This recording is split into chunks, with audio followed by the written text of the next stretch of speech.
7 of college football. It is my favorite day of the week during my favorite time of the year. It's college football Saturday. We've got a full slate of games today and a slew of handicappers stopping by to give their opinion on today's games. Got all kinds of computer problems going on, but that is the nature of the beast here in the tech world. It's like, I don't know what it is. It's like my monitor is shut down or something, and then all my screens, I don't know where they actually go. I think they just disintegrate or something. But that's life. Joe, how you doing this morning? Awesome. I've had 2 pots of coffee. No one can say that I need a coffee this morning. I'm excited for today's college card. Well, I drink 2 pots of coffee. No one has to wonder if I need another cup of coffee. They have to wonder if I have to do something else. So hopefully, if that's the problem, you just let us know. If Joe disappears, we know exactly where she went. So we'll be all set. Oh my God, that's hilarious. We'll be all set. But anyways, last night we had 4 college football games. They're all pretty good games. Most of them, I think, in one respect or the other. I mean, even the blowout game, the North Texas Marshall game, came right down for the over under, right down to the end. One of those, basically Marshall just sat down and let North Texas score and caught the over. For those of us that were on the over, guilty as charged. But I'll take it any way I can get it. And then we still have baseball going on too. And I posted the NLCS and ALCS videos this morning. So if you didn't see those, I posted those today. A little bit behind, but anyways, Joe, you're tearing it up this college football season. You're right near the top of the leaderboard. I'm so excited for this. It's been a great start to college football for me. And I think it has to do with Mitch. We are talking college football all week long. So we're really getting ingrained in these games and able to pick out these best bets for everyone. It's funny because Joe always talks about how much I know about college football. And I think that kind of gets in the way of my picking because I want to talk to Big Al when he comes on, because I get stuck on teams, it's like I can't help myself. And these are teams that I've been stuck on for years. It's not like all of a sudden I'm stuck on these guys. It's like I'm just stuck on them. It's not necessarily my favorite teams either, just teams you just get stuck on them, or you get, the stigma the other side of it too. And it's, it's something common in sports betting. I think it's something that, that's something that happens to a lot of people. Oh, absolutely. It does. We get so ingrained in our head how this team actually should perform. The $15 picks, I just didn't have time to do it. So that's really what it came down to. I mean, you guys saw the show came on 10 minutes late. It's not because I'm sleeping, so I didn't have time to do it. Maybe I'll put one up for later. Still plenty of time. So that's probably what I'll do at some point. Maybe when someone else is talking, I'll post one. Well, we got a million games today, it feels like, Mitch. Yeah, the thing is that as college football, as the season goes on, the cupcake games are kind of out of the way. We're into conference play.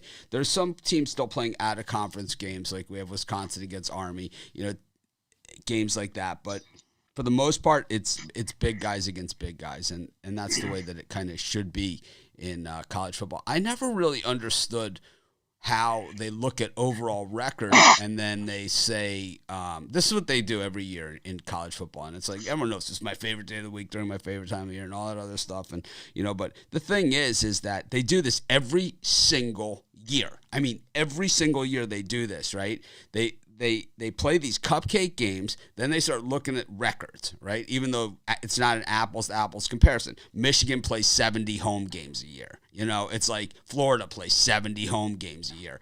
Other guys are on the road the whole time. Other guys are playing ranked teams. They say, well, the formula works itself out. No, the formula doesn't work itself out because the teams then play head-to-head. And then what happens is, depending on when these games happen, teams can have identical records like Ohio State and Oregon. And while Oregon may not have looked as sexy against this team or that team, they beat the crap out of Ohio State. I mean, they beat the dog crap out of them. And that was in Columbus.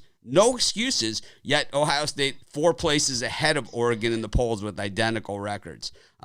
Makes no sense. Yeah, the eye test. The eye test is based upon how many asses you can put in the seats to watch the games that they could sell commercials to. I think that it's time for a 16-team playoff, and the only way that that's going to happen is if Cincinnati can get in. And I think they're going to get screwed as well if Alabama knocks off Georgia in the SEC title game, because what will happen then, they'll put Georgia in, they'll put Alabama in, they'll put Iowa in, and then they'll put in Oklahoma, right? So it'll be those 4, and it'll be Cincinnati on the outside looking in, undefeated, with the world screaming, But if Cincinnati somehow gets in over a 1-loss Alabama team, then there will be massive sweeping change to the way that these things are done. But anyways, I could talk about this stuff all day long. I love it. This is what I do. And we're going to bring in our first guest for today. And, of course, this is our College Football Saturday show. And let me see. We're going to bring in the first couple of Vegas. Welcome to our show, Joe and Dion D'Amico. Good morning. A little bit crazy over here. I just hit the podcast button, so I'm a little bit slow on that, so everyone missed my little tirade. Good morning, Mitch. Good morning, everybody. Good morning, Joe. Good morning. So you guys went to the game last week, that Bears-Raiders game. Are you still seeing yellow from all the penalty flags that they threw in that game? I mean, do you think that the refs had something in for Gruden as well there? Because it just seemed like there was an inordinate amount of penalty flags, not just in that game, but across the NFL last week. In hindsight, Mitch, knowing what we know now after Gruden resigned and all these other things, I haven't read every article or column on it, so I can't speak totally in detail or educated about the emails or whatever was done wrong. But there was something, looking back in hindsight, there was an odd feeling at the game, throughout the game. There really was. There was obviously some things going on in the locker room or this week or the week leading up to the game that us, the public, really didn't know about too much or weren't, abreast of. And it showed during the Raiders were just flat. There was a lot of things going on. I will tell you this, Mitch. It's the 4th time we've been there for a game. We saw 3 Raider games, saw the BYU-Arizona game at the beginning of the season. But during the 3 Raider games, all 3 times, the visiting teams were louder and seemed to have more fans in the stands than Raider fans. And, I know that this is a transient town and a tourist town, but, Vegas wanted a pro team for a long time. And I put something up on social media. I said, Vegas people, you wanted a pro team. Get your butts out here to Allegiant, man. I mean, it's kind of embarrassing when visitors are coming. You really only see that, to be honest with you, when Yankees travel. You see a lot of Yankee fans, and when they're traveling, sometimes they seem a little more overwhelming, no matter where they play, than the hometown team they're playing. This is 3 times we've been there for 3 home games, Mitch.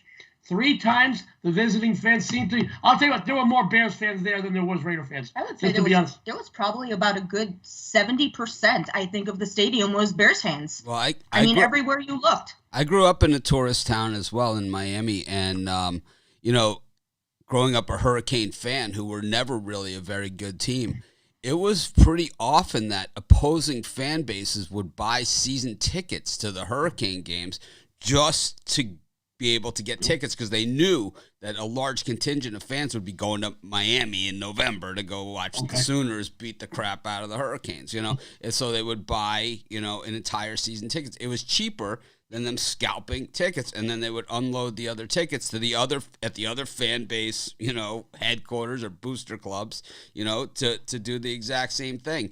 And I think Vegas kind of had that in mind, when they got the Raiders, and they knew that was going to happen. And it takes time also. I think what it's going to take is for them to really win, right? I mean, that's what it takes, It takes for them to really win, to get fans to show up. Yeah, I agree. But, it was still a fun night, and it really was. It's always a great event going there. It's a beautiful stadium. It's a great stadium, great place. And we're seeing more and more people tailgate. And it's easier. I mean, the first few events we attended there, Garth Brooks, and then a few other shows, It was a nightmare getting in and out. Now you could get in and out no matter what. Even if you get there an hour before game time, you're getting in and out. They shuffle traffic. There's no trouble. But the tailgating is kind of fun. Certain parking lots that you're parking around the stadium are designated for tailgating and certain are not, which is kind of nice too. But the tailgating seems to be really nice. It's nice to see that here in Vegas. It really is. Mm-hmm. Well, speaking of Vegas, who do you like today, Joe? Me? All right. I've got a nice game going off, believe early. Sports fans, we're going to talk Texas, Oklahoma State. My friends, after beating up scores of 28-7 and 41-23, and then blowing a game in last week's embarrassing 55-48 loss to rival Oklahoma, there's no doubt Texas is not going to take the 5-0 Oklahoma State team lightly. Although in his first year at the helm, head coach Steve Sarkisian knows very well that the last 4 meetings in this rivalry were each settled by 7 points or less with 2 overtimes. Yes, the Cowboy defense is pretty darn good. I'm not taking away anything from that. I'm not going to argue that. But the Longhorns offense can and will light them up. The problem I feel Okie State is going to run into here is with their very anemic offense. They account for nearly 20 points per game less than Texas. And the Longhorns, as we all know, possess a top 10 rushing attack, meaning they will keep the Cowboys defense on the field and wear them down. The Okie State offense, they just won't have the time of possession to do the same here, my friends. Here's some ATS stats. Texas, 6-1 the last 7 as a favorite, 6-2 the last 8 overall. They do get us bettors paid. I like the Longhorns in this one, guys. I think they're going to win this game. I think they win this game by 7 to 12 points, Mitch. Joe, what do you think of this one? Yeah, I'm with Joe on this one. I think the Texas offense is just too strong compared to this Oklahoma one. Oklahoma is going to struggle to get those points on the board, and I think Texas will pull away. These defenses are great. Oklahoma has a good defense, but it has struggled in areas, and I think it will really struggle against Texas today. So give me Texas minus the points. Thank you, Joe. I got to say that Steve Sarkisian's on my list of coaches I can't stand. This guy's never been successful at the head coaching level, and I'm shocked he got the Texas job. I think that he's kind of like a way station. He's kind of like he's just there until they get the guy that they really want. So I think that they don't even want to win, so they can quickly get rid of this guy. He was a bust out at Washington. He was a bust out at USC, and I expect him to bust out at Texas too. It's going to take losses in games like this to get him the hell out of there in a hurry. So it's going to be interesting to see exactly how this one goes. Texas offense has been a sieve, and I think there's nothing worse than being a fan of a team than seeing your team lose late. It's like if you're going to lose early, you're going to get run over. Hey, we'll have Roman Elion. He'll tell you, but maybe he's never seen it, but I've been there at the swamp, the swamp. You go there when it's 48-0 the other way and see what it looks like in the third quarter. It's like select a seat day. Trust me, I've been there. But I think that it's that type of situation in Texas. You're damned if you do, and you're damned if you don't. So I don't know. I'm a defense guy, and I think the defense for Oklahoma State just a little bit too tough. I think this game is going to come down late. When you look at the historical games between these two teams, they're tight. Even last year went overtime. It was a 7-point game, but it went overtime. The games have been very, very tight. So this could be a 4. This could be a 3. This could be anywhere within there. Like I said, I'm anti-Sarkisian, so it's just tough. It's just tough. It's just tough for me to get there. It's like I said at the beginning, it's like there's certain teams and coaches I just get stuck on, and I'm so anti-Sarkisian, I can't help myself. No, I'm not a big fan of Steve Sarkisian. I agree with you, but I think after last week's after being up and blowing that game against one of their biggest rivals, they have to bounce back here. And, I'm not a big fan of Sarkisian, but I do like this Texas team. I think there's a lot of talent on it. I do think that their running game can keep the Okie State defense at bay a little bit. I just don't see. I see the mismatch, Mitch, with Oklahoma State's offense. I just don't think that they're going to have the time of possession. And the laundry, believe me, the laundry is going to be pro-Texas all day long on the field. You know it. It's just the way that it is. But with Texas leaving the Big 12, I'm not so sure they're going to get the love that they normally get from the officiating crew. So it's like this could be a good one. Definitely a good one for the fans, for sure. There you go. Dion, how about you? Well, I have one game for you. Unless you looked at the new polls this week, brace yourself. Iowa is the second-ranked team in the nation. Not only are they 6-0 straight up, they are also 5-1 against the spread. Once again this season, the Hawkeyes are getting the bettors paid. Their defense, which ranks 4th in college football, is shutting down offenses completely. So much so, they really don't have any impressive stats in passing or rushing. And still, they are scoring 31.5 points per game. The Boilermakers haven't mustered better than 13 points in any of their last 3 games, won't be able to move the chains at all.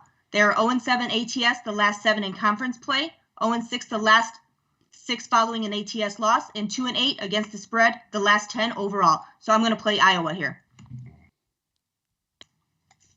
Joe, what do you think? I like it. I like Iowa. I also like the under in this game. I think we see 2 defenses controlling the clock in this game. Heavy run games. Iowa's 7-1 against the spread, like Dion said. Against this Purdue team that hasn't been covering, they're 2-8 against the spread in their last 10. Iowa and heavy push on that under for me. Yeah, Purdue is one of these teams that, and I have this discussion with, on the morning show with you guys all the time.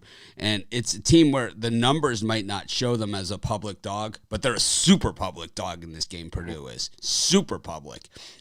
Every comment I read is about like how Purdue gives, how Brom gives Ferentz fits and all of these things like that.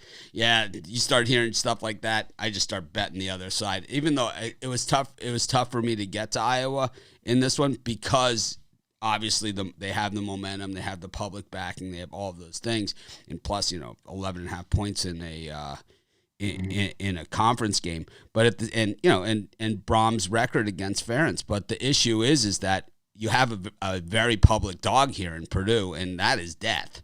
And I think Iowa just what we've seen from them is. The expectation, it seems almost every week now, you're expecting them to crumble. I mean, back to the Iowa State game. They were dog in that game, right? Mm-hmm. It's like, this is a very good defense. And Purdue, they couldn't move the ball on Minnesota. Good luck. Good luck is what I got to say to those guys. I like the team. I like the team total under on Purdue as well in this one. Joe, you got another game for us? Me? No, you know what?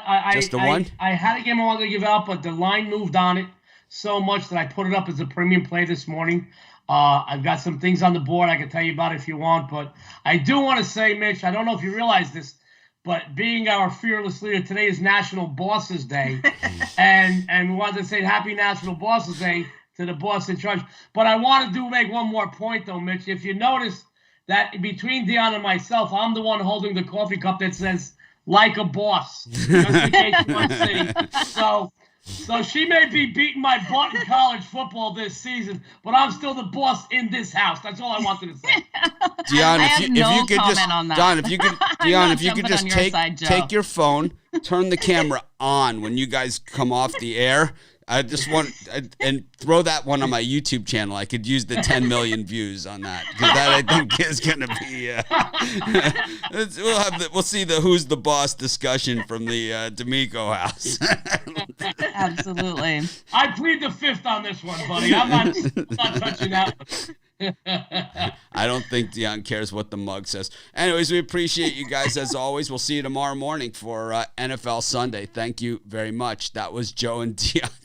Thanks for having us, guys. All the best in your bets today, guys. Guys, have a great day. Good luck to everybody out there. Have a winning day. Thank you for having us. All right, that was Joe and Dion, and of course they're with us just about every single weekend. You can get their picks over at Pick Dogs. Didn't do the promo section. Forgot all about that, but that's okay. You can get Dion has been lighting up the leaderboard, of course, and Joe, well, he's been around forever. He's lit up many leaderboards in his day. Got a lot of guys with us today, and so I think that Iowa game is super interesting. I mean, like I said, it's one of those games where if you look at the numbers, it looks, very public Iowa. But like I said, you look at the social media of the game, and it's all Purdue. And it's like that is very scary and a very bad sign. And I think what we've seen historically, looking at these games that we've looked at the last several months, as we've been kind of looking at what is public and what isn't, because the data that shows us where the bets are coming from, they don't tell us where that is, right? Yeah. Where it's coming from. So how do we even know that it's true? They could just be making it up. And I think in some cases they do. I honestly do. I have no idea where it comes from. If they don't tell us where it's coming from, then how could it be trusted? Is what Absolutely. I say. Yeah. And that's why I love the under in this one. I think, we look at these defenses, we look at what they can do against each other. I think that under is the solid play of the day for that one. Well, speaking of unders, let's bring in Ron Romanelli. He's got his Houston gear on. And morning, Ron. Oh, morning, guys. How you guys doing today? Good. We didn't give you any heads up there. We just kind of brought you Not in. at all. I saw you looking at the camera. I figured it was okay. Normally I do a lineup and everything, but I didn't do that today. So we'll try and for the rest of you guys, we'll try and give you a little bit of a heads up as to kind of good to keep everyone on their toes, isn't it? I think it is. I think so. I'm ready. This way they're in the game. Yeah. So I always like to ask Romanelli about the Gator games, and today, interesting one at LSU. Of course, LSU went into Gainesville last year and beat the Gators when the Gators thought they had a shot at the playoff. They were thinking playoff. LSU goes in there and beats them up. Wasn't it like a drop punt or something happened? It was a bunch of stuff. I was actually at the game. Marco Wilson threw one of the LSU players' shoes, and that's right. It was the shoe throwing incident game. Yeah, Evan McPherson missed a field goal. It was foggy. It was a crazy night, a night to remember, but for the wrong reasons. It was a bad LSU team too, and yeah. But Florida LSU has always been a rivalry game. One's in the West and one's in the East. Yet they play each other every single year. So that, to me, that is when it's a rivalry game. It's kind of like Ohio State, Michigan, kind of like Florida State, Miami. Opposite sides of the same conference, yet they play each other every single year. And, LSU a couple of years ago tried to duck the Gators in their game with the Hurricane. The game was supposed to be at Gainesville. It was delayed, postponed because of a hurricane. They decided to move the date to try and find a date. LSU kept putting them off. Finally, at the end of the season, they said, "Well, we're just not going to play the game." And Florida's like, "Oh, yes, we are." And then they said, "Well, we're not going to travel to play there." Okay, we'll just show up at your building, and that's exactly what they did. They played a game for free, right? They didn't charge admission to the game. They said free for everybody. And they went in there and they busted them up. Right? They just busted them. They were so mad. They just busted them up. But the thing is, Dan Mullen, he's a guy that busts up the bad teams, right? And he hasn't really busted up the good teams throughout his career. So I don't know. This LSU team looked pretty bad last week against Kentucky. Ooh, yeah. They looked brutal. I was a little bit surprised to see that the spread so steep in Florida's direction, but I think it just shows you this is not a good LSU team, especially offensively. They weren't able to move the ball at all last week against Kentucky. And I know Kentucky's a solid defense, but still, it was just ugly performance. And I think both teams are trending downwards, but I think the Gators will more than likely pull this one out. I think I like the Gators in this one as well. I just think that LSU, the quarterback play is so bad. Florida, of course, the quarterback play not much better, but I just think that what we saw from LSU is some big holes on the defense, and I think with the big injury now at LSU, their All-American corner out for this one, and I don't know if he's gone for the season or not, but he's their best player is out for LSU. So that when you have a team that's not all the way there, that usually will leave a mark, So, anyways, I always like talking Florida football with you. Anyways, what do you got going on for us today? Well, the first game I'm going to look at is also in the SEC. It's that Ole Miss-Tennessee game. Should be a great one to watch. You look at this Ole Miss defense. It's allowing 31 points per game and allowing 438 yards per game. The rush defense has really, really struggled, especially as of late. Last week against Arkansas, gave up 6 yards per carry, 350 rushing yards. And then a few weeks ago against Alabama, also got burned on the ground, 210 rushing yards allowed. you got a Tennessee team playing at home that's able to run the football. I really like that in a home dog. Can they move the ball on the ground? And Tennessee's done it all season long. 254 rushing yards per game for Tennessee, one of the best teams in the country in terms of running the ball, 5.3 yards per carry. We know Neyland Stadium, it's not an easy place to play. And this is Ole Miss's second true road game of the season. Their first true road game at Alabama, they got squanched. I mean, it was 291 yards, only 21 points for one of the best offenses in the country. I'm not saying Tennessee's going to hold them to that number, but Tennessee's defense, it's been solid this season. 22 points allowed per game. They haven't had the hardest schedule, but they've faced some pretty decent offenses in Florida, Missouri, Pittsburgh. So, you know what? I think Tennessee is a very live dog in this game, and I actually think the points could be in play. We saw last week Ole Miss and Arkansas, score for score, and then Arkansas decided they wanted to go for two, go for the win. Couldn't get there, but a 1-point loss, that would fall right into the points in this week, getting that 2.5 with Tennessee. So I'm going to take the points with Tennessee. I think they have a great shot at pulling off the upset, but I'll take the points just in case because I could see a 1 or 2 point game either way.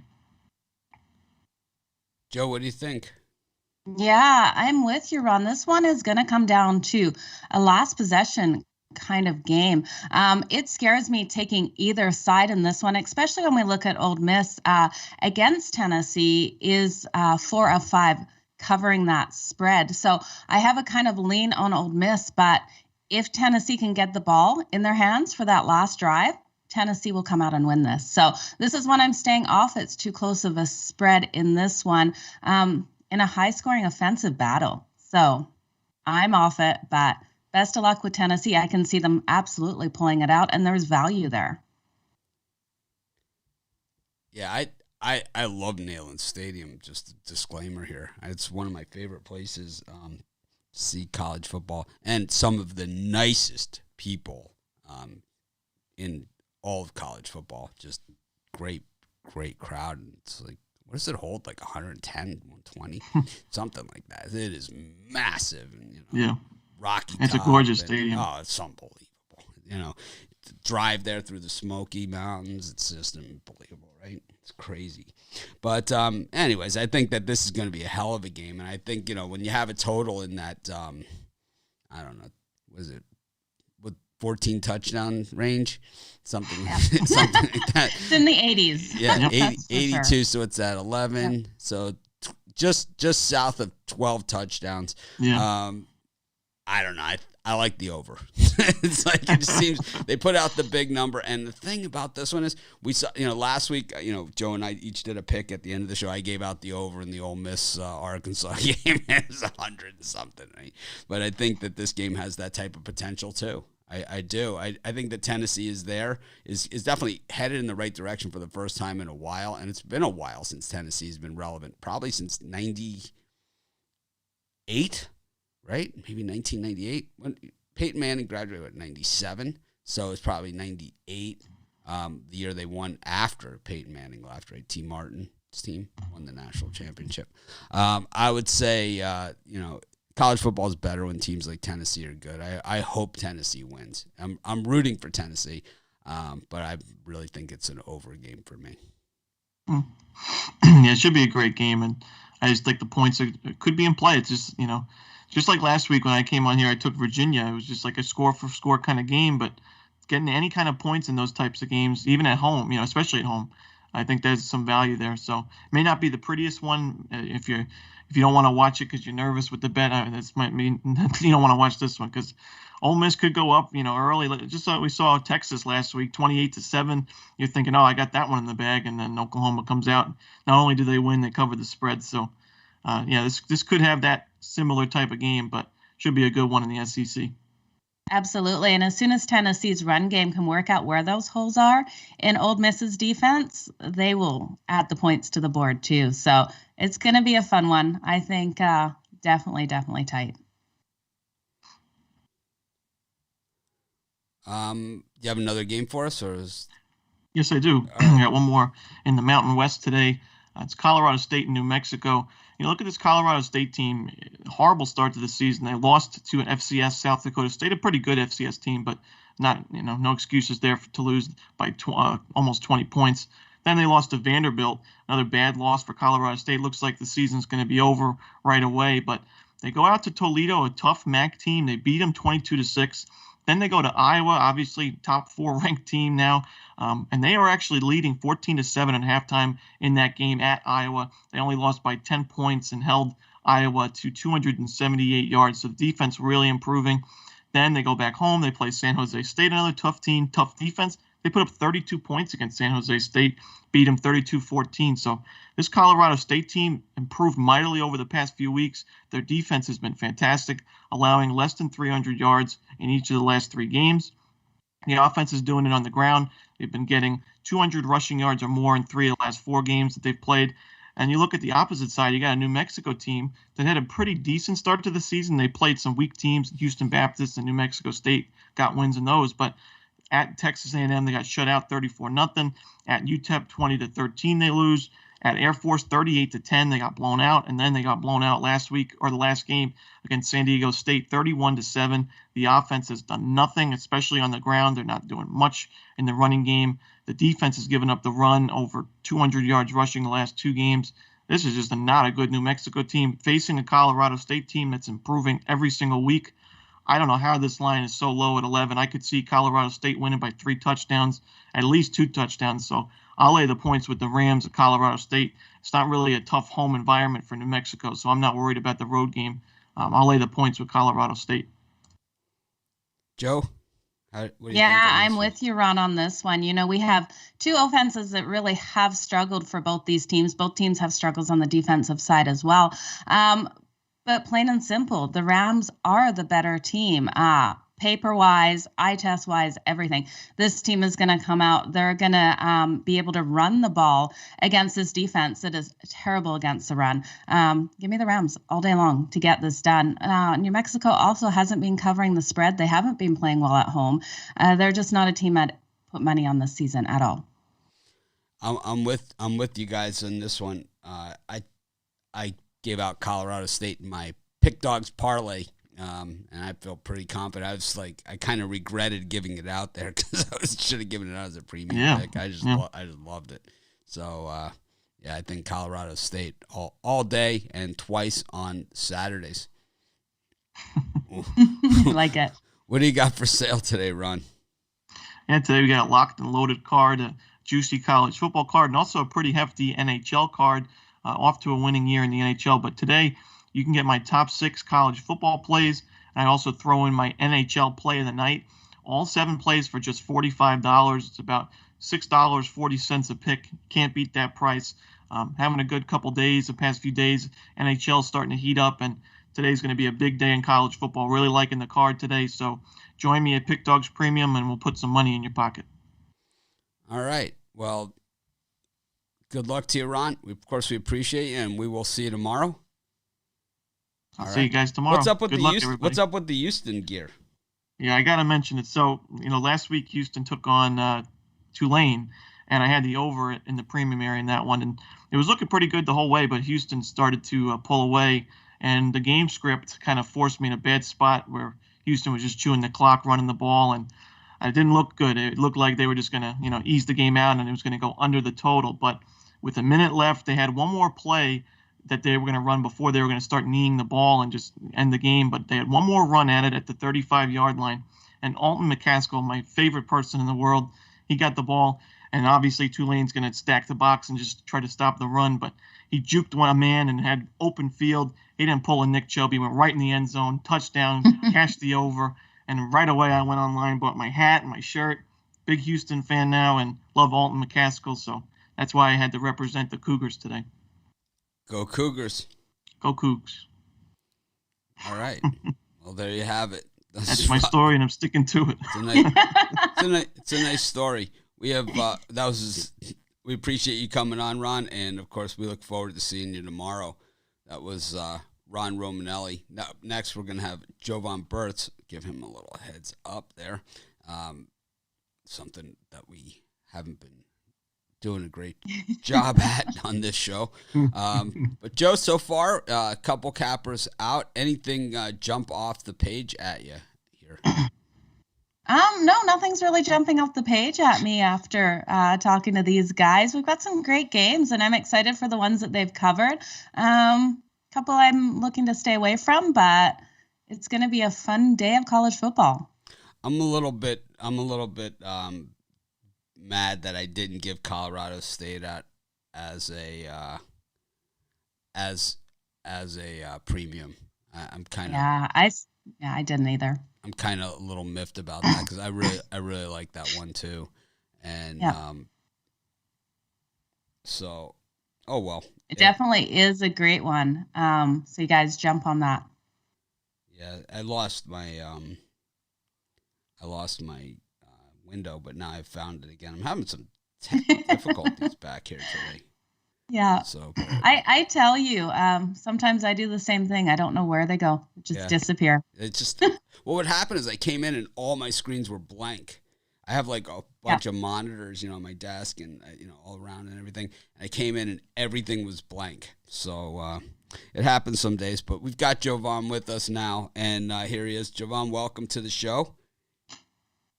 Good morning. How's it going this morning? You ready for some college football action? Oh, I'm ready every week.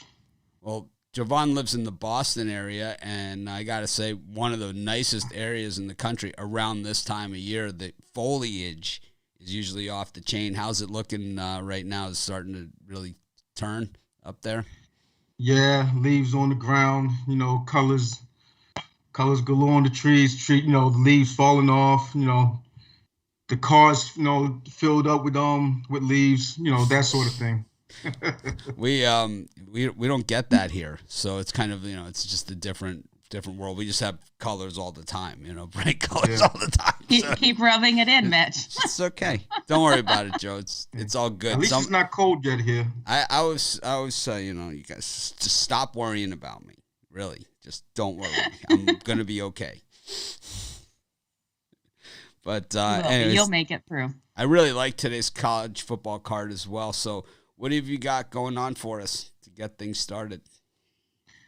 Yeah, so I got two plays by particular, like both totals. So the first one I'm gonna look at is Kentucky going into Athens, playing the number one team in the nation, the Georgia Bulldogs. Now, let's just get this one right out the way. Georgia Bulldogs, number one defense in the land, from top to bottom. So Kentucky's not going to get anything. They might not sniff the end zone. In the last two games, they've outscored their two opponents, which was Arkansas and Auburn, 71 to 10. Yeah, I don't look at Kentucky as anywhere near having the offensive firepower as Arkansas. So I just think that they're not gonna really get much, on the ground, which is what they do. They got a good running attack, but dealing with Georgia, it's not gonna happen. But on the other side, you have Georgia. The last 2 years they played Kentucky, they've only managed 14 points and 21 points. So, and Kentucky does have a good defense. They're formed, on their own. So, with this low total, I just don't think think that they're going to get there. Well, since you brought it up, I have to ask, where does the name Crevassier Smoke rank in the all-time college football name list? Is he somewhere in between maybe I Am Hip and I mean, he's definitely got to be up there, right? I mean, Crevassier Smoke, it's like you don't hear that one every day, but when you watch Kentucky, he certainly has been carrying the rock really well. Of course, Rodriguez has done a nice job there. It'll be interesting to see how those guys do against that Georgia D, though. Joe, what do you think? Yeah, I'm with you on the under on this one. This is going to be a game in the trenches for both these teams. The defenses are both so strong.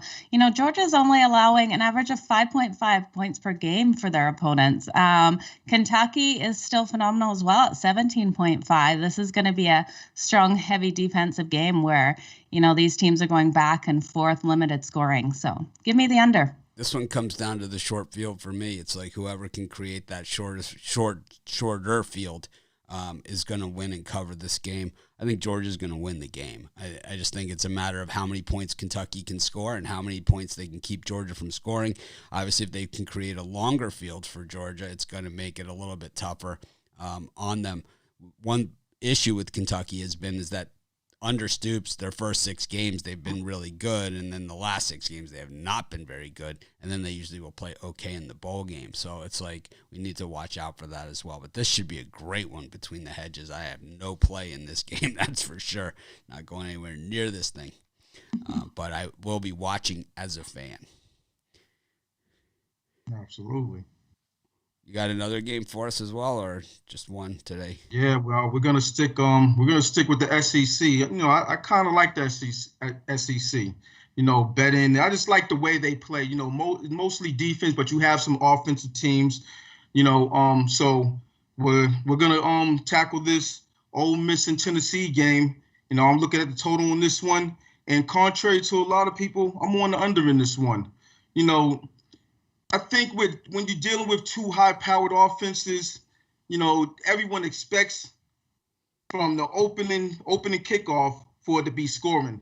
And I think that in this game, they're going to start off slow. Now, you look at Tennessee's defense, they actually do play some sort of defense. You know, they're 46 in the country in yards allowed, and they have a hell of a Russian defense. You know. So, you know, it's going to be strength against strength. You know, Ole Miss is number 5 in the country and they're running attack. And so I think that starting off at least in the first quarter, maybe going into the second quarter, that we're not going to see 7s on the board. We might see a couple 3s. We might see, we might see a 0. You know, sometimes you have to anticipate that even if it's 2 offensive juggernauts, they might not, you know, just light the world on fire. Now, later on in the game, you know, they might, you know, start scoring. But I just think in this one, it's gonna fall just below the total, which is, you know, huge, 82. So that's what I'm looking at on this one. They start off slow and just doesn't get to the total on this one. I love saying 12 touchdowns. Joe, what do you think? I think this one flies over. I'm looking for this pigskin to be flying back and forth on the field of this one. I would take all of the overs. Ole Miss team total over, first half over, game over. I love a high scoring game in this one. I don't see it hitting below 85. Yep. And we've got 82. Call me square. I'll take the over also in this one. I don't care. You call me square as you want. Well, you'll know by halftime what it's going to be. We'll know in the first 5 minutes. Right. Yeah. Hey, right. Exactly. Yeah, we'll know in the first 5 minutes. You know, last night, you know, in the game that, you know, I thought was a clear over all the way, that North Texas, you know, Marshall game, we saw 49 points in the first half, and then there was no points in the third quarter. So you're never really sure how these things are going to go. But, you know, I think games like that drive me crazy. You think you've got it in the bag by halftime, and no. Yeah. Oh, and you know, the Monday night game looked to be purely over, right? You know, in the first half. And then 21 points in the first quarter. Yeah. Yeah. And then it went way under. So you're just never really sure how it's going to go out. But, yeah, I think that, you know, we just haven't seen the defense from Ole Miss yet to make me believe that they're going to stop anybody.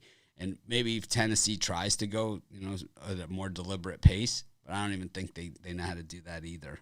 I don't think they have much defense either. So this should be a good one either way. I don't know. I just like saying 12 touchdowns. There you go. Yeah, it's 3 touchdowns per quarter. It's basically what we're looking at. I think it might have less to do with the defense and more to do with no offensive execution. I will tell you one thing. This will be a great place to be today, is at Neyland Stadium. It's probably going to be beautiful there. And like you know, we talked about earlier, just I think, you know, when you get these SEC games and, you know, at this time of year, and it's just, you know, it's what college football is all about. It's like, I mean, I went there as a visitor, and it was, they got me too. So it's like, I was ready to buy some Tennessee gear too, the big T, Anyways, what do you got for sale today at Pick Dogs? Yeah, so I got my Saturday shootout. Nine plays for my package. $49.99. Last week I left a couple on the board. It had more to do with the selection process than the games because I had winners. But you cap the games and then you get to the second part, which is a crucial part, which is the selection process and what you're going to put on as a premium and what you're going to leave by the wayside. And I made a mistake with a couple that I second guessed myself and I paid the price for it. But this week, I'm coming in locked and loaded for this Saturday, and I think I got 9 that are gonna be some real hitters. So check me out. All right, that was Jovan. We appreciate you coming by. You're gonna be by tomorrow as well for NFL Sunday. Know it, absolutely. All right, we'll see you tomorrow then for NFL Sunday. Jovan Burt's lighten it up. Best of luck. Lighten it up. Anyways, Joe, 2 different opinions now on this Tennessee Ole Miss game. Over, under. It's like, I don't know. I just see a ton of points in this thing. So do I. And, a couple of mistakes that could go under, but I don't think these 2 teams make mistakes, not with the holes in both of their defenses. I think we just see a high power scoring game. When you get into those 80 totals, it's like, who knows? But the guy that knows about, big totals is Chris Ruffalo. He's going to be up next with us. And, Chris is been doing a lot of hockey recently, too. So maybe we'll have to see. I know you're a big hockey person, Joe, and everyone knows I'm not a big hockey person. So we will probably get his take on some of that. And, with the way the season has started in the NHL, we've seen everybody play, I think, at this point. Yep. So, we've seen lots of dogs take the win. I haven't seen them, but I know that you guys have been watching it for me. But, my Calgary Flames play today. That will be exciting to watch. Well, we bring in Chris. And Chris, what do you think about this NHL season so far? Any big surprises? Well, we've taken our lumps. That's for sure. It's been just a lot of upsets. I said, are there any big surprises? I mean, we know. Wow. I don't think you taking your lumps is any big surprise. I'm just kidding. No, the Anaheim Ducks, for a team that were absolutely terrible last year, have actually looked all right through the first couple of games. Took the loss last night, but there's still a few teams that have to take the ice today for the first time. It's going to be interesting to see. It's our heaviest day of the schedule so far, 14 games today, so I'm ready for it. All right. Well, what do you got in college football action for us today? You have 1 game, 2 games? How many games you got? I have 2 games for you guys today. All right. Well, what do you got? All right. My first one, I'm going to look at this Iowa State and Kansas State matchup. Now, I'd understand if Iowa State was a favorite at home against Kansas State, but this line on the road confuses me a little bit as to why it's still sitting near a touchdown. Brock Purdy, it's been decent for the Cyclones this season, almost on pace to match his numbers from last year, where he threw for almost 2,900 yards, 19 touchdowns, 9 picks. This year, he's got 1,133 yards, 8 touchdowns, 5 interceptions.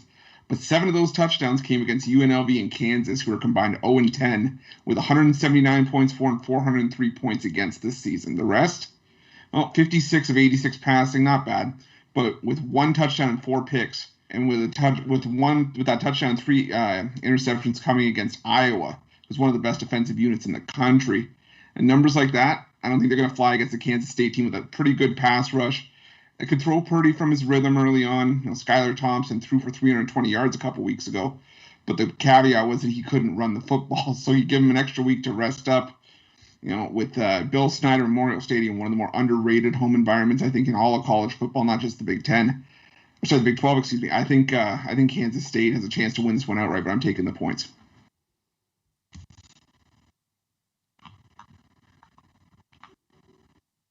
Joe, what are you thinking? Yeah, I like them with the points. I think Kansas State does enough to keep relevant in this game, Skylar Thompson, their quarterback, I actually really believe in him. I think this Iowa team does come out and win it. They're 5-2 against the spread in their last 7 versus Kansas State. I can see them getting the win, but I don't think they get the cover in this one. So I think Kansas State plus the points is the best bet in this matchup. Great cover coach too. One of the best cover coaches, especially in conference games in all of college football. Iowa State comes in, seriously disappointing. This was a team that was ranked top 10. The game again, they were favored against Iowa, in that game. And, here they are favored on the road again. They were favored in the game against Baylor that they lost. So, they've disappointed, no doubt. But I'll tell you what, Matt Campbell becomes available. I think Mike Haynes will be knocking on that door, because this guy can flat out coach and win games. Imagine if he does that at Iowa State. Imagine what he could do at South Florida recruiting. Just a little shout out to Coach Campbell if he's interested. Anyways, Chris, what else you got for us? Well, my other one, I know that Camp Randall, one of the toughest home environments in the Big Ten. But even with Wisconsin against Army, I'm not laying 2 touchdowns in this spot. The Badgers, they do have a 2-3 record with losses to Michigan, Notre Dame, and Penn State. And while the Black Knights aren't in that tier of the college football spectrum, those 3 losses have something in common.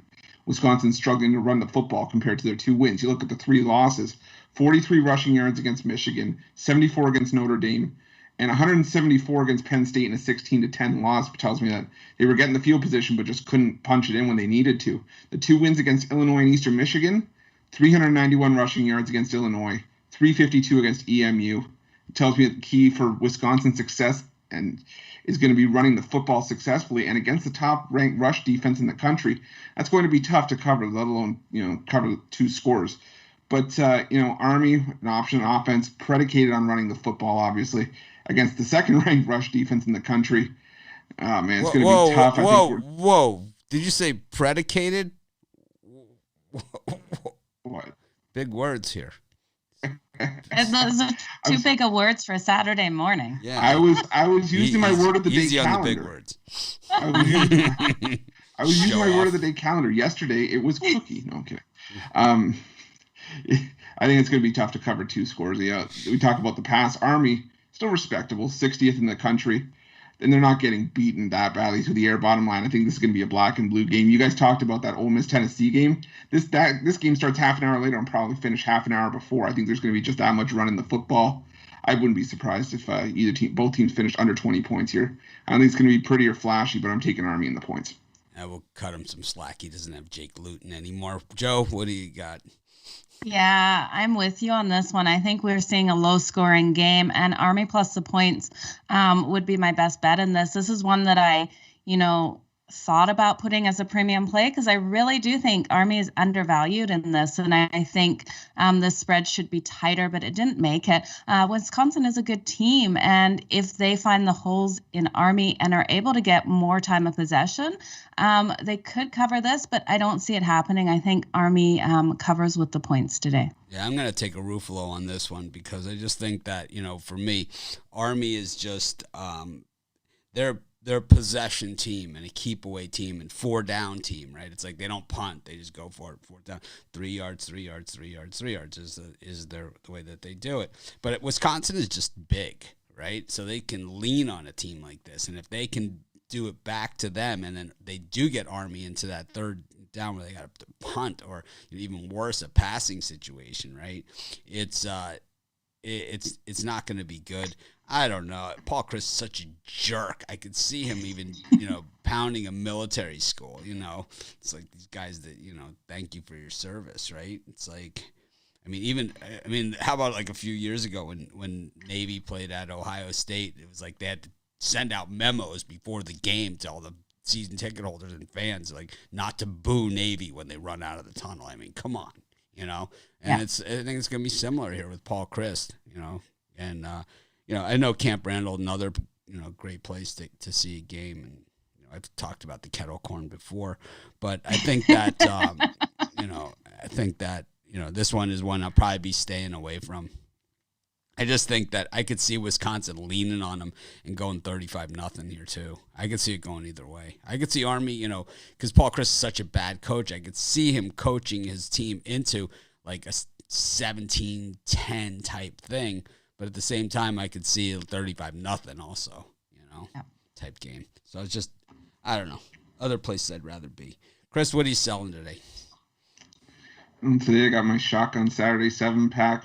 Cover you from the 12 o'clock slot all until the late games tonight. Or if you kind of want to break up your day a little bit, I got 5 games from the 12 to 4 o'clock slot. And I got 3 from 7 o'clock onwards, including my bookie bailout buster. It's one play that sells for $25 on its own. So definitely check those out over Pick Dogs Premium, or this is the time to go on long term, because we always say it's when the sports are starting to overlap. So this is going to be some of your best value for those longer term packages, whether it's me or with someone else as part of the 2-for-1 capper deal. Scherzer Fried or total? Oh gosh. Fried. All right. There you have it. Braves for Ruffalo. Anyways, thanks, Chris, for joining us. And, of course, we'll see you tomorrow. And, of course, every day on the drive-thru. Plus, the slew of hockey videos out there today. I think he did 73 hockey videos today. Close. So you might have to carry the one. I'm not sure. I don't watch hockey, but I watch hockey videos. Anyways, thanks, Chris, for joining us. We'll see you tomorrow. Thank you, guys. Best of luck, Chris. That was Chris Ruffalo. Of course, you can see him every day, Monday through Friday, on the drive-thru.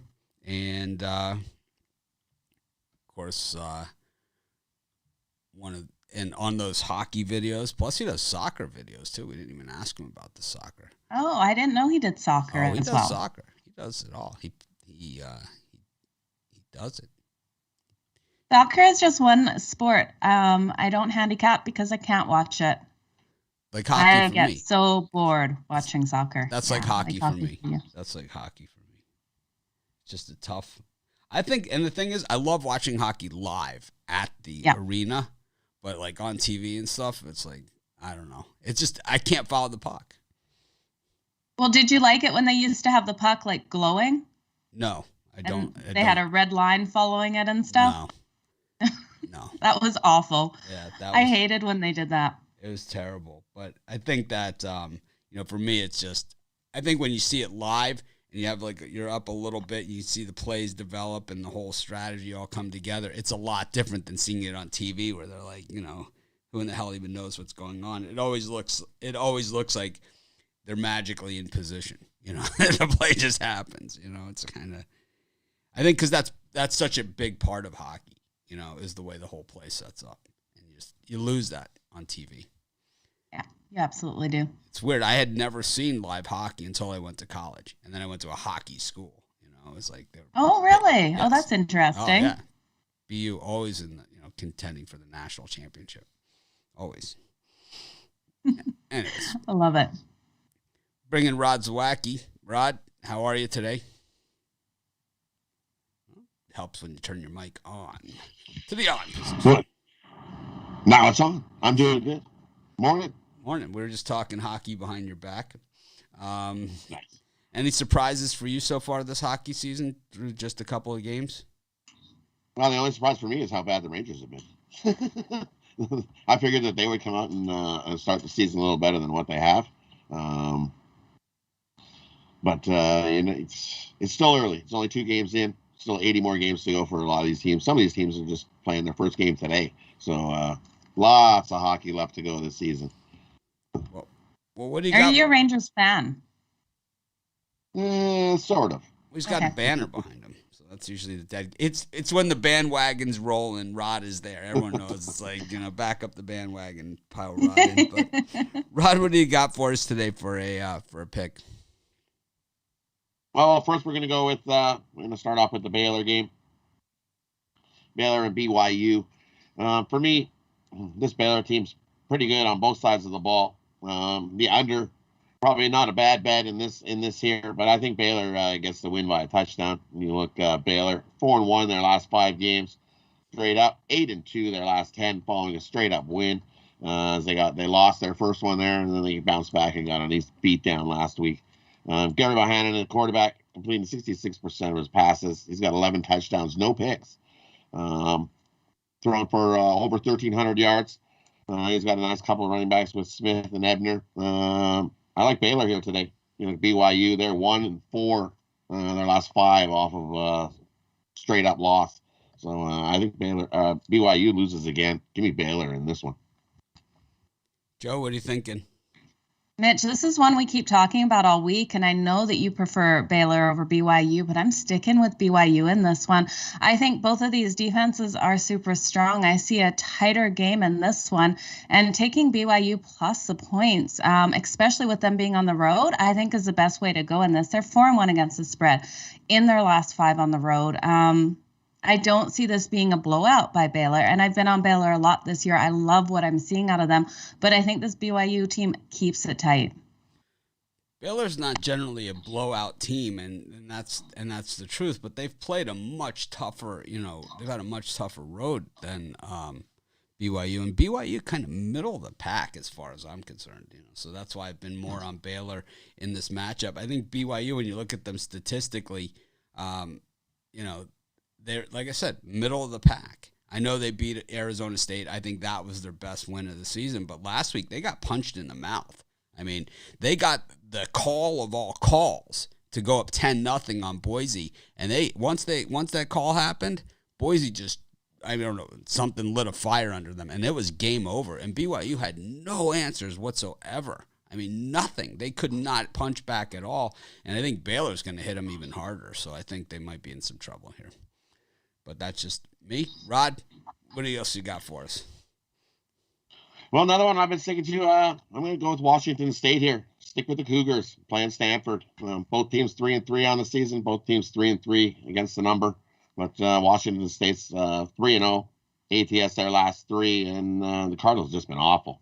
You look, Washington, they're 4-0 ATS their last 4 in October. Stanford 0-5 last 5 meetings versus these Cougars. So for me, if it's not broke, don't fix it. I'm going to stick with the Washington Cougars here. I know it's Washington -1 now in places I've seen. I've seen it at Pick'em, so it's moved to Washington State. I like Washington State here to get the win. Give me the Cougars over Stanford in this one. Joe? Oh, I want to take Stanford in this. This one hasn't made my card, but I look at the Stanford team, and I know Washington State is doing well. Stanford, though, is 6-3 against the spread in their last 9. They're playing hard, and they've had some games in which I didn't think they were going to win, that they have come out and win. I believe in them more than this Washington State team. Washington State is 4-9 against the spread in their last 13. Stanford is 7-3 straight up in their last 10. I'm going to jump on Stanford in this one. I don't know. I have a policy, and call me superstitious, but you bet on a game with 2 teams with the same colored uniforms, you get what you get. You're gonna.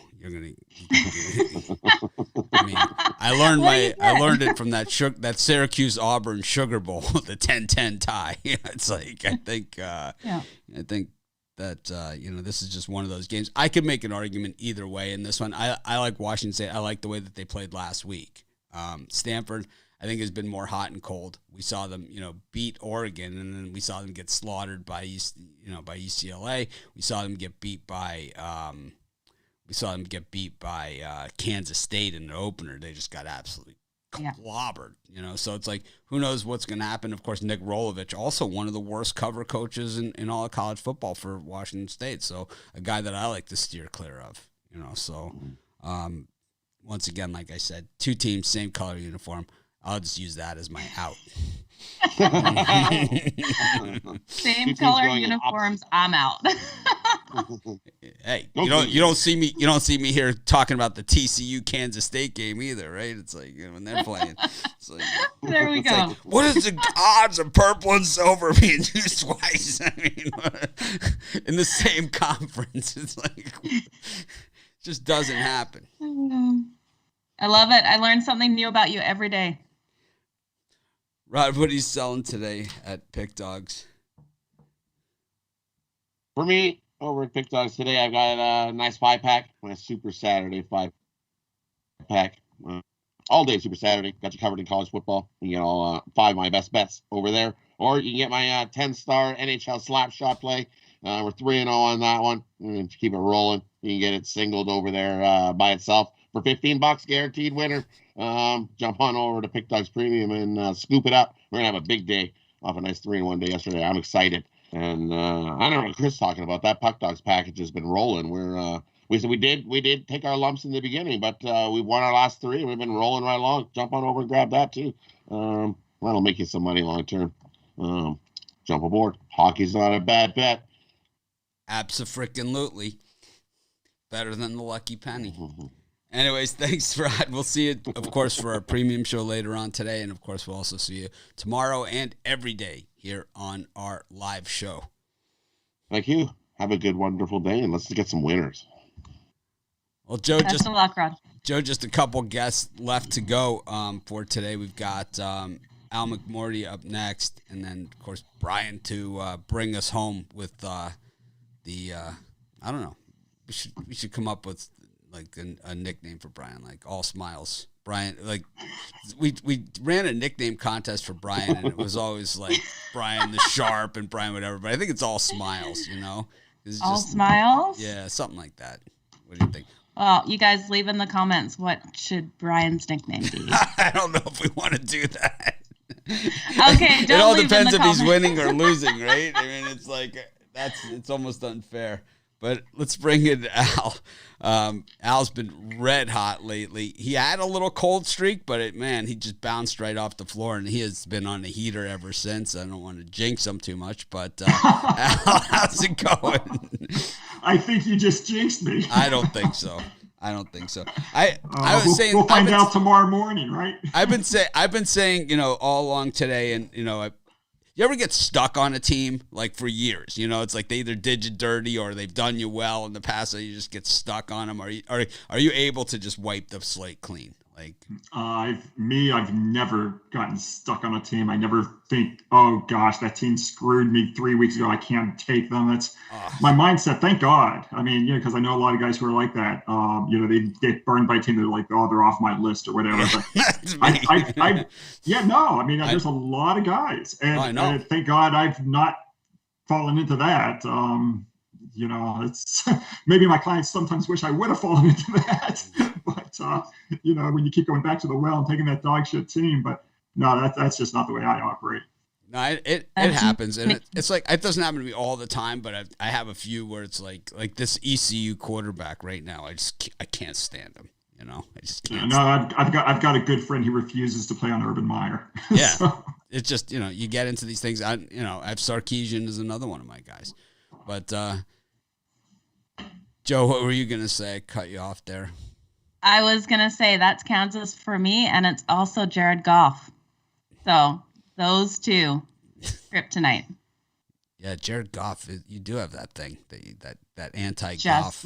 Yeah. Oh. I did it once this season, even though last season I said I swore I would never bet with Jared Goff again. Made my mistake. Well, what do you got for us today? Well, let's talk about the Georgia Bulldogs then. They're once again, they're favored by a large number against a very good team.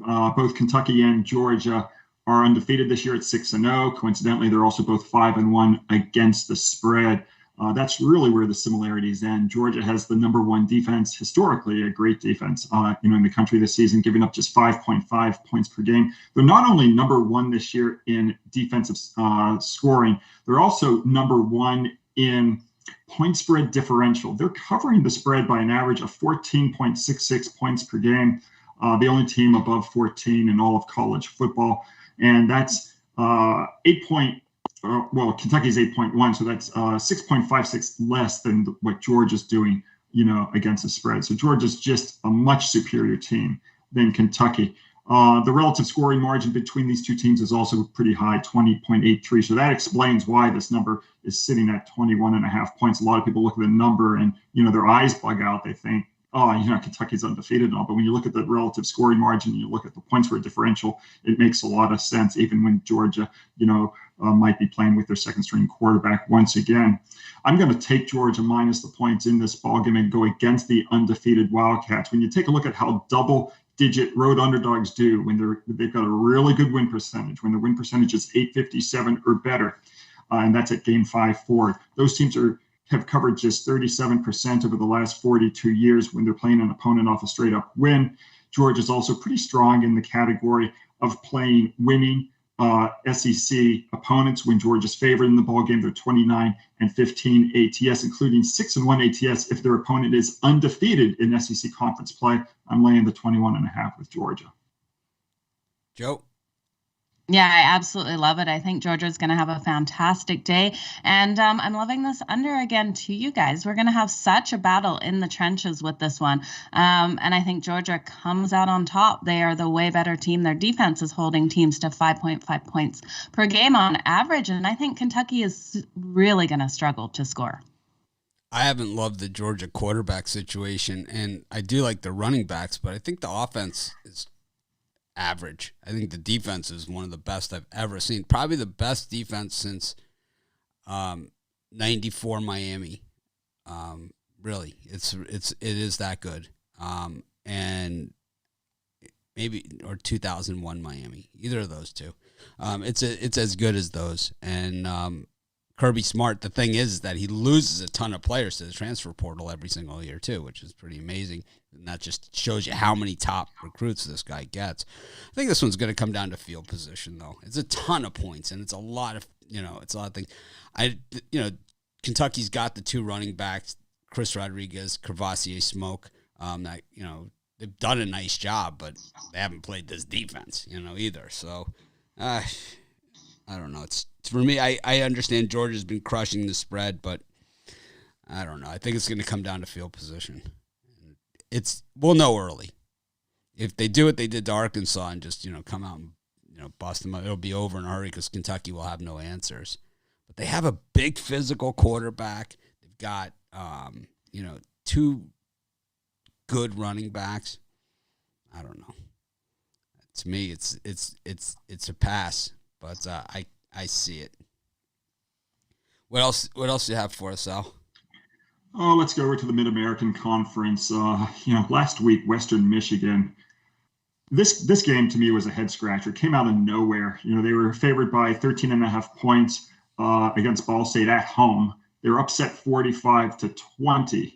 So they failed to cover the point spread by 38.5 points. And not surprisingly, the reason was turnovers. They had 4 turnovers and they forced none in return. But they had been playing really well before that game, which is really why it was just a huge head scratcher for me. I think they might have been on a 3-0-1 ATS run going into that ball game. I think this is a really good spot for them to bounce back. Back-to-back home games are going to be back in front of their home faithful here, against Kent State. And when you look at how teams do when they fail by 31 or more points of the spread in the previous game, if they're in a tight point spread range, if they're favored by 10 points or less, those teams, if they've also got a 400 or better win percentage, they do really well against a spread. And that's the situation here. These two teams also coincidentally played the Buffalo Bulls in back-to-back weeks on October 2nd and October 9th. And when you take a look at how those two teams did against that the same opponent on back-to-back weeks, Western Michigan did better than Kent State. Even though Western Michigan had to play that game on the road, Kent State had that game at home, but yet Western Michigan out-yarded Buffalo by 175, and I think Kent State was 84, or something like that. But so it was a much better performance, even though they had a disadvantage with the schedule there. So I like Western Michigan here, minus the 7 points. It's even come down a little bit to 6.5, and I'm going to lay the points with the Broncos. I was looking at this one as a premium pick earlier. Just missed my list. Joe?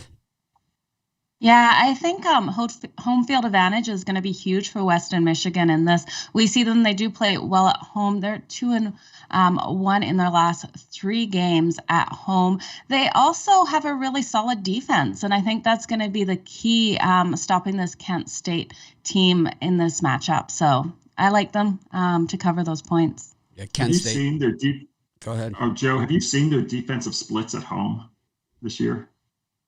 No. It's crazy. Western Michigan at home this year, 1.8 yards per rush against their opponents. And then you take a look at what Kent's, defensive yards per rush is on the road. It's 6.0. And admittedly, quality of competition has a lot to do with that. But still, it's a pretty stark difference when you look at the home road rushing splits this year on defense. Absolutely.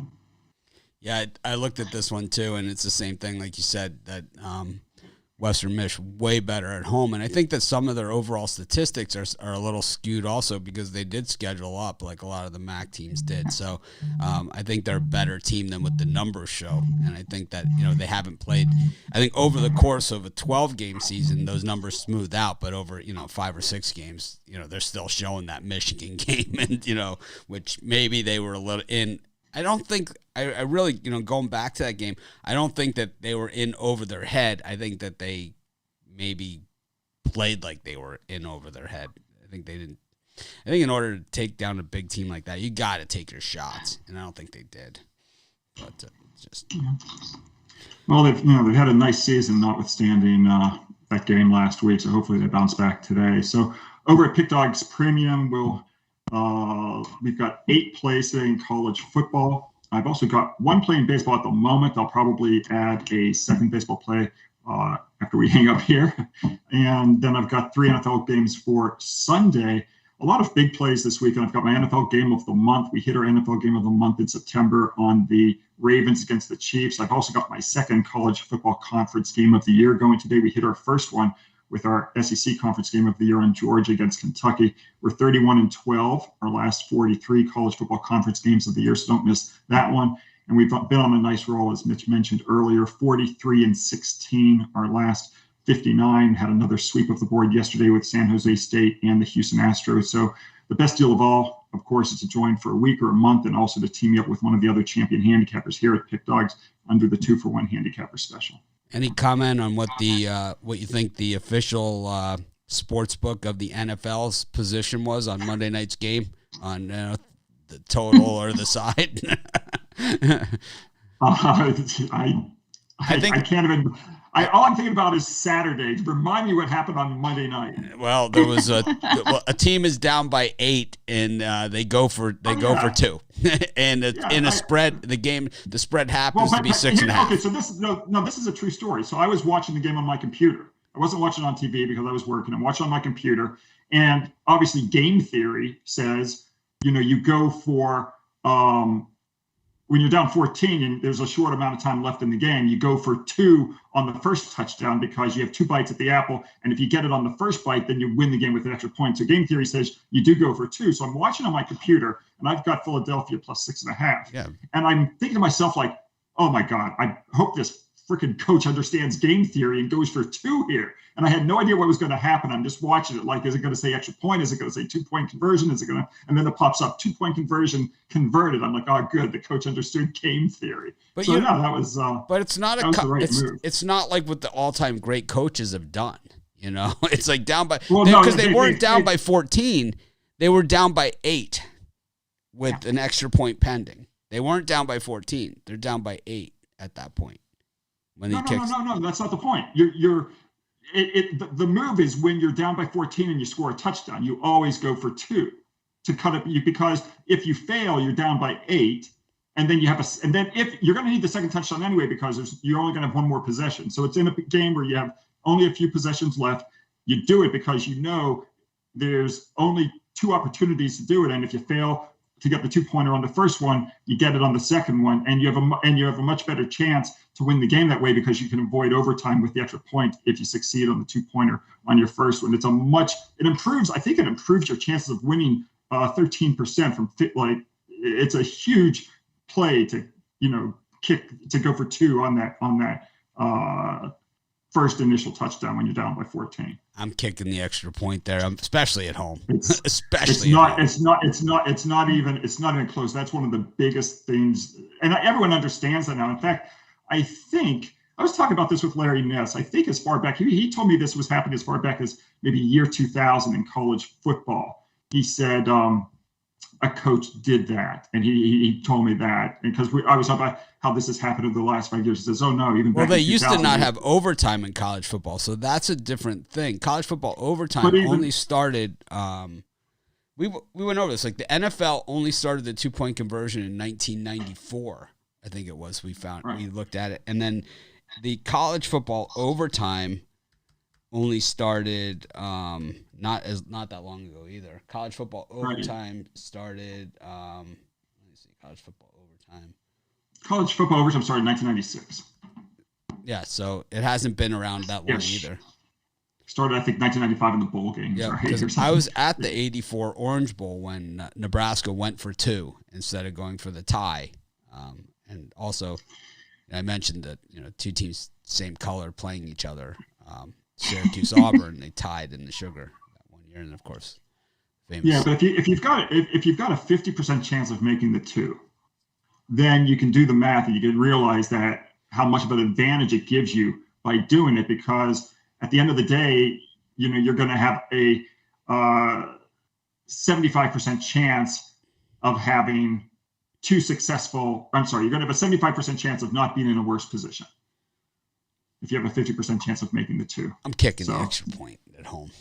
I'm kicking No, how about all right? for 2. How about the Cardinals against the 49ers? 4th and 2 from the 50-yard line, 7.5 minutes. Kick that extra point. 7.5 minutes left to go in the game, down by 3, and you go for it. Okay, so it's you're down by 3. You're on the 48-yard line, your own 48. You're down by 3. 4th and 2. You have a rookie first-time starter quarterback. You punting or you going? I watched some of that ball game.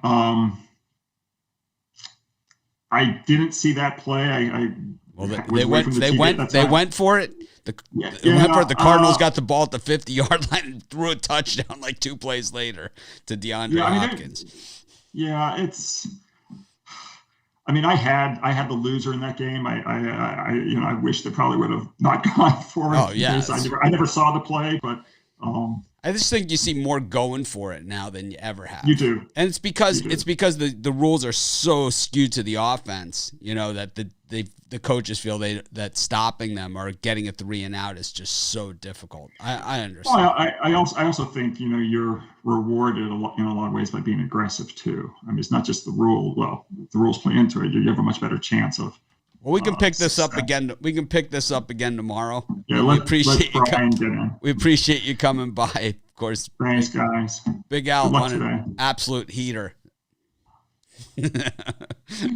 Best of luck today, Al. Luck. Thanks, Joe. Well, Al, see, some good insight there. We don't always have to agree on everything. I'm kicking that extra point. I really don't care. I had the Eagles in that game too. So I appreciate it. I appreciate the effort that even if they didn't make it, that at least they went for the win for us.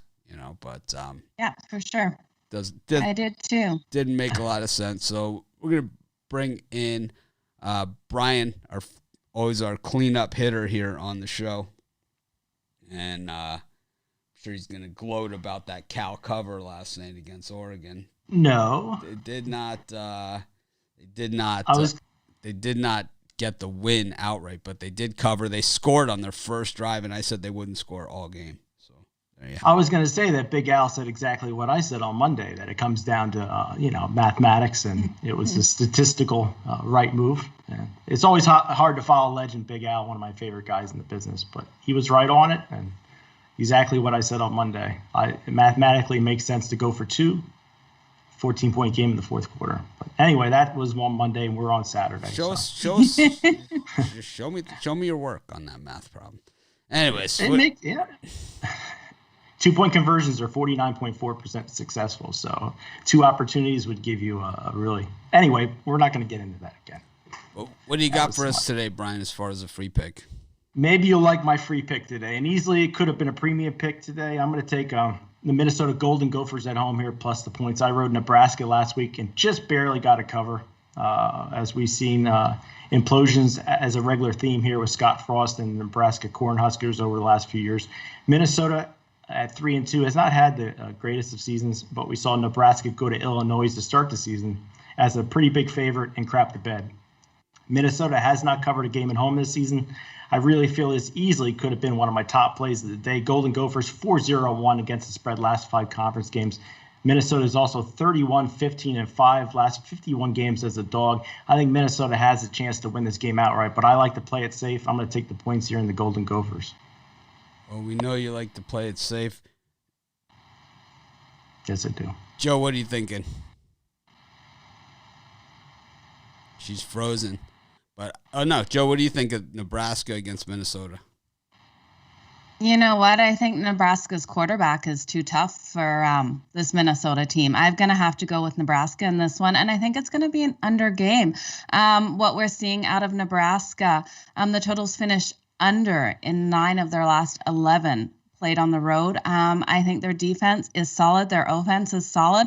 A solid offensive line. I think this team's too much for Minnesota, who has won 5-1 against the spread in their last 7 at home. I don't see them getting it done today. PJ Fleck, not one of my favorite coaches, that's for sure. But at the same time, I liked the way last time out 2 weeks ago against Purdue in the rain, throwing deep in the second half when they had chances to win the game, and they won the game. They won outright as a dog in that game. It was the best they looked all season long. I think their whole offseason game plan revolved around Ibrahim, who got knocked out in that Ohio State game. Is gone for the season. And I think, you have to regroup, and I think Minnesota is now finally regrouped. Nebraska has been kind of close but no cigar. It's the way that they've been all season long. And I think that in this case, I think it's kind of the same thing. I don't know who wins the game, but 4.5 just seems to be too easy. I think it's a field goal win for Nebraska. I think At they best. barely crap it. Either they make the field goal or they miss the field goal. I think I could see it going to overtime, Yeah, and that's 4.5 points. Yeah, I could see it too. To me, Nebraska just close. I think they've made a big improvement, enough to save Scott Frost's job at this point. But We'll see how they close out. This is a 500 team. I mean, if they beat Michigan last week, who knows? Yeah, and I think this line's too low because everyone's seeing that they didn't beat Michigan. And I think it would have been higher if they came in beating Michigan, and I think they get this win off a loss. But I think everyone saw that they kind of hung in there with Michigan, and they had Michigan, they had their chance, and all that other stuff. I think everybody saw that, and even that in that Michigan game, there was that miserable call before the half, the pass interference that gave Michigan the touchdown as opposed to getting the field goal. That was a 4-point differential in a 3-point game, and that it was the difference maker in that game. Was they get 3 there instead of 4, well, Nebraska wins the game. Absolutely. So, Brian, what else? You got any other picks, or are you just selling something? That's it for me today. I'm just hawking my wares now. Okay. Tell us what you got. I tell you what, I'm going to try to follow up that 3-0 night. And this is the time of year I usually make hay in college football. I got my blank check college football play, my Saturday golden ticket, and my SEC game of the month. You get 5 plays for $50 at pickdogs.com premium picks. But if you want 1 play, pick up my blank check. Should write any amount in there. Should be an easy winner tonight. $30 at pickdogs.com. Or join that VIP. Join the VIP show. I'm going to definitely give out one of the plays on the VIP. I will as well. So I will see you on the VIP show. Brian, thanks for joining us. As always, we'll see you tomorrow and every day here at Pick Dogs. Well, Joe, that's all our guests for today. You have anything you want to say to our audience? Any picks? Anything? Yeah, I want to wish everyone best of luck first, but I also like this Texas A&M and Missouri game. And I know we've talked about this one all week, Mitch. First, I thought it could be a letdown spot for Texas A&M, but I don't see it being in this one. I think they're going to ride momentum and come out and get this win and cover the spread. I'm also liking the over. I think this is too low in this one. When we look at Texas A&M, they're 6-3 against the spread in their last 9. And I think they have a dominating game over Missouri, who's 0-9 against the spread in their last 9. They're not doing well. And also in Missouri games, this over has been cashing. In the last, I believe it's their last 5 games, we have hit that over. So give me Texas A&M minus the points and the over in this matchup. I was going to give Western Michigan. The other one that I like is Pitt, that I didn't give out as a premium pick, but the line is really starting to move away from me. It's getting up towards a touchdown where I'm a little less comfortable, but I still like Pitt in that game, so it was a bonus. But instead, I'll give out Wyoming was my other choice here, and another one that just missed as a premium play for me. I think the Cowboys probably win this thing outright at home. The public all over Fresno State, who we've seen on TV a million times. Wyoming, a team that nobody ever sees, and basically always a good edge, just in that respect alone, and certainly probably the better team here. So I'm going to take Wyoming against Fresno State, and those Fresno State fans have not been very nice to me over the years. So even more reason to take Wyoming. Anyways, thanks everyone for joining us. We appreciate each and every one of you. Let's make it a winning day. I'm going to try and act more professional tomorrow for NFL pro football. Of course, be sure to check out our premium and VIP shows, as well as our premium and premium picks over at pickdogs.com. Let's make it a winning day. And like I said, we appreciate each and every one of you. We'll see you tomorrow, same time.